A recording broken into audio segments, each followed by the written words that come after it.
Hello लोगोफोर आं नोंथांमोननि थाखाय दिनै मोनसे गोदान भिडिअ लानानै फैदों। नोंथांमोना भिडिअनि टाइटेल एबा थाम्बनेइलाव नायनानै मिथिखाबाय जानो हागौ। नोंथांमोना भिडिअखौ जागायनायनिफ्राय जोबजासे फारि फारि नायलांबाय था। नोंथांमोननो आं भिडिअनि गेजेरजों फारि फारि खोन्थागोन। जुदि नोंथांमोना जोंनि एडभान्स बड'लेण्ड इउटिउब चेनेलाव दिनैसो गोदान नायसनदोंबा अन्नानै जोंनि एडभान्स बड'लेण्ड इउटिउब चेनेलखौ साबस्क्राइब खालाम। लोगोसे साइडआव बेल आइकन फैबा बेलावबो क्लिक खालामनानै अलाव होनानै ला। थ' जों दानिया भिडिअखौ जागायदिनि। बेयाव नुनाय टपिकफोरनि सायाव जों दिनै भिडिअखौ रायलायगोन। नोंथांमोना जाय पिएम किसान एप्लाइ खालामदों नोंथांमोना बे भिडिअखौ नायथार आरो जाय बिथांमोना दासिमबो एप्लाइ खालामाखै बे भिडिअखौ नायबानो जाबाय। माखासे जोंनि कमेन्ट खालामनायाव गोबां मानसियानो सोंदों, ओंखायनो आं बिनि सायाव दिनै भिडिअ मोनसे बानायनो गोनां जादों। नोंथांमोना भिडिअखौ फारि फारि नायबानो जाबाय। जुदि नोंथांना आधार कार्ड पेन्डिं एबा रिजेक्ट जादोंबा एबा नोंथांनि स्टेटासा पेमेन्ट स्टपेड बाय स्टेट नङाबा RTF साइन बाय स्टेट नङाबा FTO Generated and Payment Verification is pending जादोंबा नोंथाङा मा खालामनांगोन आरो बियो मानि थाखाय जायो आं नोंथांमोननो भिडिअनि गेजेरजों फारि फारि खोन्थागोन। नोंथांमोना भिडिअखौ फारि फारि नायलांबाय थाबानो जाबाय। जाय आबादारिफ्रा दासिमबो पिएम किसानखौ एप्लाइ खालामाखै बिथांमोना दा एप्लाइ खालामनो हागोन। बेखौ एप्लाइ खालामनो थाखाय सिगां आधार कार्डआ मास्ट इम्परटेन्टमोन, नाथाय जोंनि आसाम आरो मेघालय आरो UTC माने union territory Jammu and Kashmir आरो लादाखनि थाखाय 31 मार्चसिम आधार कार्ड गैयाबाबो बिथांमोना एप्लाइ खालामनो हागोन। बेखौ सोर एप्लाइ खालामनो हागोन आं दा भिडिअनि गेजेरजों नोंथांमोननो खोन्थागोन आरो बोरै एप्लाइ खालामो आं बिनि सोमोन्दैबो नोंथांमोननो भिडिअनि गेजेरजों फारि फारि खोन्थागोन। नोंथांमोना भिडिअआ एसे गोलाव जानो हागौ, नायलांबाय थाबानो जाबाय।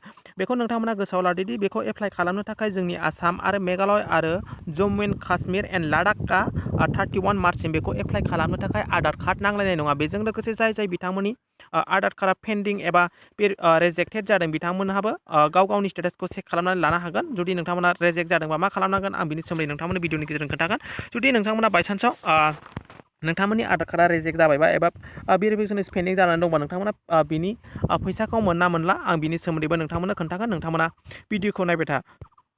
गिबियाव नोंथांमोना गाव गावनि पिएम किसाननि फैसा हाबै आरो मा स्टेटास देखायदों बेखौ नोंथांमोना गावनि स्टेटासखौ नायनानै लागोन। जुदि नोंथांमोना नायनो रोङाबा आं भिडिअनि डिसक्रिपसनाव बिनि मोनसे लिंक होनाय दंखायो। नोंथांमोना बे भिडिअखौ नायनानै गाव गावनि आधार कार्डआ रिजेक्ट जादोंना पेन्डिं जादोंना पेमेन्ट स्टपेड बाय स्टेट जादोंना RTF जादोंना FTO जेनेरेटेड बाय स्टेट जादों नोंथांमोना बेखौ नायनानै लागोन। आं बिनि सायाव नोंथांमोननो फारि फारि खोन्थागोन। जुदि नोंथांमोना नोंथांमोननि आधार कार्डआ होआखैबा, जुदि नोंथांमोना बेखौ एप्लाइ खालामनायाव सिगां आधार कार्ड होआखैमोनबा नोंथांमोना आधार कार्ड होआबाबो नोंथांमोननि फैसाया हाबबाय थागोन। 31 मार्चसिम हाबबाय थागोन। बिनि उनाव नोंथांमोना आधार कार्ड लिंक खालामथारनांगोन। आधार कार्डआ मास्ट इम्परटेन्ट। नोंथांमोना मोनथिखागौ सेन्ट्रेल सेक्टरनि जायखिजाया मोनसे स्किमनि बेनिफिट लानो थाखाय आधार कार्डआ जोबोद गोनांथिथार। जुदि नोंथांमोनाव दा आधार कार्ड गैयाबा नोंथांमोना फ्रियावनो बानायनानै ला। आधार कार्ड बानायनो थाखाय थाइसेबो लाखाया। नोंथांमोना आधार कार्डखौ फ्रियावनो बानायनानै ला।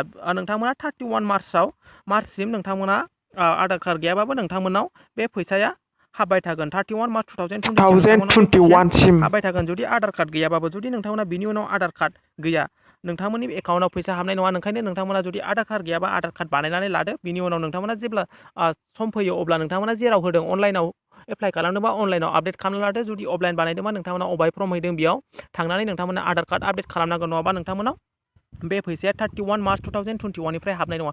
गोबां मानसियानो सोंदों बेखौ खनबेसे हाबगोन, बियो खनबेसे हाबगोन जों खोथा गैया। बोसोरसेयाव जायखिया नोंथांमोना 6,000 मोनबाय थागोन। बोसोरसेयाव 6,000 मोनबाय थागोन। माने नोंथांमोना बोसोरसेयाव खनथाम किस्ति थार्ड इनस्टलमेन्ट मोनबाय थागोन। बोसोरसेयाव खनथाम मास मोनब्रैनि उन नोंथांमोना 2,000 मोनबाय थागोन। जेब्लासिम जोंनि इण्डियानि prime minister Narendra Modi BJP गभर्नमेन्टआ जोंनि इण्डियानखौ सालायबाय थागोन अब्लासिम नोंथांमोना बेखौ मोनबाय थागोन। जुदि गोदान सरकार फैनानै बेखौ सोलायोबा बियो आलादा खोथा। बेयाव नोंथांमोना क्लियार गोसोआव ला बियो हाबबाय थागोन। बोसोरसेयाव 6,000 खनथाम हाबबाय थागोन। नोंथांमोना बेखौल' गोसोआव लाबानो जाबाय। दानिया नोंथांमोना गोबां मानसियानो कमेन्टआव बुंदों आंना पेमेन्ट स्टपेड बाय स्टेट जादों। बियो मानि थाखाय जादों आं नोंथांमोननो खोन्थानि। जुदि नोंथांमोना फार्स्ट इनस्टलमेन्ट मोनखांनायनि उनावबो गोबां मानसियानो फार्स्ट इनस्टलमेन्टखौ मोनदों आरो सोरनाबा फार्स्ट इनस्टलमेन्टआवनो पेमेन्ट स्टपेड बाय स्टेट जादों। बियो मानि थाखाय जादों नोंथांमोना बेखौ मोनथिनानै लानाया मोजां। नोंथांमोना जुदि नोंथांनि डकुमेन्ट्स होनाया जेन'बा लेन्ड हल्डिं एबा भटार कार्ड एबा नोंथांनि बेंक एकाउन्ट बेफोरबायदि बायदि डकुमेन्ट्सफोरा मिस्टेक बा भटार कार्ड बायदिफोरा नों एप्लाइ खालामनायाव होनाय डकुमेन्ट्सफोरा मिस्टेक बा नोंथाङा बे पेमेन्टखौ मोननाय नङा। बेयाव नोंथांमोननि एप्लिकेसन आइडिखौ पेमेन्ट स्टपेड बाय स्टेट मानि स्टेटआ स्टप खालामनानै दोनगोन। सेन्ट्रेल गभर्नमेन्टआ रिकुवेस्ट खालामहरनाय नङा। नोंथांमोना बेखौ मिथिखागौ। जायखिजाया बे मोनफ्रोमबो स्टेटआवनो स्टेटआ बेखौ रिभिउ खालामबाय थायो। स्टेटनोसो बेखौ हरगोरो बिनि उनावसो स्टेटआ रिभिउ खालामनानै सेन्ट्रेलाव हरो सेन्ट्रेलाव हरबासो बे फैसाखौ सेन्ट्रेला सोनानै होयो बेयाव नोंथांमोना जुदि RTF सिखारदोंबा नोंथांमोना बिदि सिखारनायनि उनाव नोंथांमोननि एकाउन्टआव 15 दिननि उनाव बेबायदि सिखारनायनि उनाव फैसाया हाबो नोंथांमोना बेखौ मोनथिनानै लानाया मोजां बेयाव नुदों RTF बेबायदि सिखारदोंबा नोंथांमोननि स्टेट गभर्नमेन्टआ एप्रुभ खालामबाय बे स्टेप बाय स्टेपनिफ्राय बेयाव चेक खालामखांनायनि उनाव नोंथांमोननिखौ स्टेटआ RTF साइन खालामगोन RTF साइन खालामनायनि उनाव जुदि सेन्ट्रेल गभर्नमेन्टआ एप्रुभ खालामबायबा बेयाव नोंथांनि डकुमेन्ट्सआव मिस्टेक नुवासैबा सेन्ट्रेल गभर्नमेन्टआ बेयाव नोंथांमोना नुदों FTO Generated पेमेन्ट भेरिफिकेसन खालामगोन माने बेखौ सेन्ट्रेल गभर्नमेन्टआ नोंथांनि एप्लिकेसनखौ आरो खनसे रिभिउ खालामबावगोन नोंथांनि आधार कार्ड आरो बेंक एकाउन्ट बेफोर नोंनि नामफोरजों डकुमेन्ट्सजों मिलायगोन ना मिलाया बेखौ आरो सेन्ट्रेल गभर्नमेन्टआ खनसे चेक खालामबावगोन जायफोरना आधार कार्डआ मिलाया बिथांमोननो बे फैसाखौ सोना होनाय नङा नाथाय जोंनि आसाम आरो मेघालय आरो जम्मु काश्मीर एन्ड लादाखनि थाखाय बियो दा आधार कार्डआ इम्परटेन्ट नङा जुदि नोंथांमोना आधार कार्ड होआबाबो नोंथांमोनाव बे फैसाया हाबबाय थागोन 31 मार्चसिम नोंथांमोना 31 मार्चनि उनाव एबा बिनि सिगां नोंथांमोना माब्लाफोर सोलाबोबा नों जेराव खालामदों बेयाव थांनानै लिंक खालामनानै लाबानो जाबाय एबा नोंथांमोननि आधार कार्डआ मिलायाखैबा नोंथांमोना होबानो जाबाय स' नोंथांमोना बुजिबाय जानो हागौ जुदि नोंथांमोना दासिमबो एप्लाइ खालामाखैबा नोंथांमोना बेखौ अफलाइन एबा अनलाइन खालामनानै लानो हागोन बेयाव आं नोंथांमोननो खोन्थानि बेखौ सोर एप्लाइ खालामनो हागोन बिनि अफिसियेल वेबसाइटआव हाबनानै आं नोंथांमोनहा नायलांबाय था बियो PM किसाननि अफिसियेल वेबसाइट नोंथांमोना बयबो मोन्थिखागौ बेयाव जाय सोर एप्लाइ खालामनो हागोन बेयाव माखासे डिटेल्स होनाय दंखायो नोंथांमोना बेखौ नायनो हागोन बेयाव जुदि टार्म एन्ड कन्डिसना नोंथांनि इलिजिबिलिटिजों मिलायोबा नोंथांमोना बेखौ एप्लाइ खालामनो हागोन आरो जाय एप्लाइ खालामनो हाया बेयाव सोर एप्लाइ खालामनो हाया बेयाव माखासे रुलफोर होनाय दंखायो नोंथांमोना जुदि नोंथांनि इलिजिबिलिटि कन्डिसना मिलायोबा नोंथांमोना बेखौ एप्लाइ खालामनो हागोन सोर एप्लाइ खालामनो हागोन बेयाव होनाय दंखायो नोंथांमोना डिटेल्सै नायनो सोर एप्लाइ खालामनो हागोन बेजों लोगोसे आरो नोंथांमोना बोरै मायाव एप्लाइ खालामनो हागोन जुदि नोंथांमोना कमन सार्भिस सेन्टार माने CSC आव एप्लाइ खालामनोबा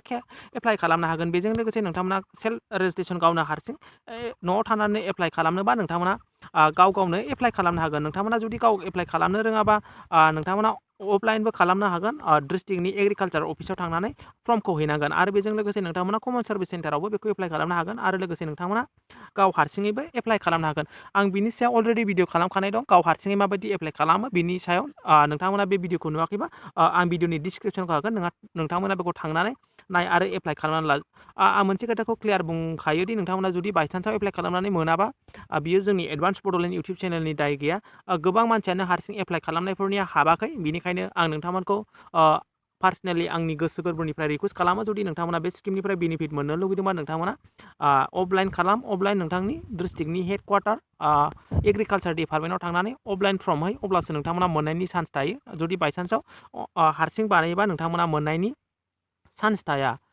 आंबो सासे मानसिनिखौ एप्लाइ खालामना होदोंमोन नाथाय बिनि फैसाया हाबोना हाबाखै दासिमबो चेक खालामाखै हाबदोंबा आं नोंथांमोननो नेक्स्टआव आपडेट खालामनानै होगोन नोंथांमोना भिडिअखौ चेनेलाव नायबाय थाबानो जाबाय जुदि नोंथांमोना हारसिङै बानायमारनो गोसो दंबा नोंथांमोना भिडिअनि डिसक्रिपसनाव लिंक होनाय दं नोंथांमोना बेयाव थांनानै नायबानो जाबाय नोंथांमोना बेखौ आधार कार्ड गैयाबाबो एप्लाइ खालामनो हागोन 31 मार्चसिम 2021 सिम नाथाय 2021नि 31 मार्चनिफ्राय नोंथांमोना आधार कार्ड गैयाबा एप्लाइ खालामनो हानाय नङा आरो नोंथांमोना आधार कार्ड गैयाबा बे नोंथांनि दा हाबबाय थानाय फैसायाबो हाबनाय नङा स' ओंखायनो नोंथांमोना अननानै गावबागाव आधार कार्ड खालामनानै लादो जाहाथे गैयाबा बेजों लोगोसे जाय बिथांमोना बिजनेस खालामनो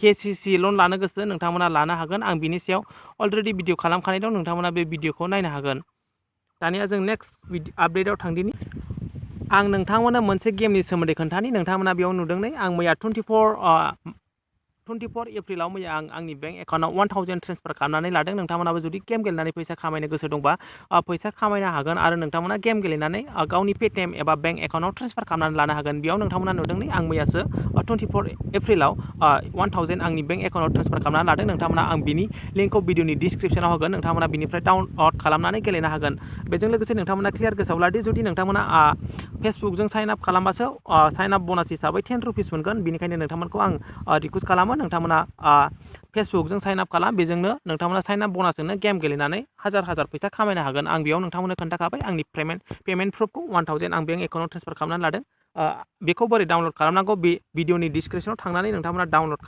खालाम भिडिअनि लिंकआव क्लिक खालामनाय लोगो लोगो बेबायदि पेज फैगोन नोंथांमोना बेयाव डाउनलड नुखागोन डाउनलडआव क्लिक खालामनानै नोंथांमोना डाउनलड खालामगोन आरो डाउनलड खालामखांनायनि उनाव नोंथांमोना इनस्टल खालामबा फेसबुक नङाबा फेसबुकजों साइन आप खालाम बयनाबो फेसबुक एकाउन्ट थाखायो नोंथांमोना फेसबुकजों साइन आप खालाम अब्लासो नोंथांमोना साइन आप बनास हिसाबै 10 रुपिस मोनगोन जुदि नोंथांमोना फेसबुकजों साइन आप खालामाबा नोंथांमोना साइन आप बनास मोननाय नङा आं बिनि सायाव नोंथांमोननो बोरै गेम गेलेयो बिनि सायाव भिडिअ खालामगोन नोंथांमोना बे चेनेलाव मोननाय नङा नाथाय गुबुन मोनसे चेनेलाव मोनगोन आं बिनि चेनेलनि लिंकखौ भिडिअनि डिसक्रिपसनाव होखागोन बेयाव गेमनि भिडिअ हगारबाय थानो उसुबिदा बेनिखायनो आं नैथि सेकेन्ड चेनेल आं खुलिनाय दं नोंथांमोना बे चेनेलाव थांनानै साबस्क्राइब खालामनानै ला बिनि सायाव आं बोरै गेम गेलेनानै फैसा खामायनो हायो आं बेखौ भिडिअ खालामगोन नोंथांमोना बेयाव डाउनलड खालामदो खालामनायनि उनाव नोंथांमोना फेसबुकजों साइन आप खालामदो अब्लानो नोंथांमोना साइन आप बनास हिसाबै 10 रुपिस मोनगोन थ' जों दानिया नेक्स्ट आरो मोनसे गेमनि सोमोन्दै रायलायबावनि नोंथांमोना भिडिअखौ नायलांबाय थाबानो जाबाय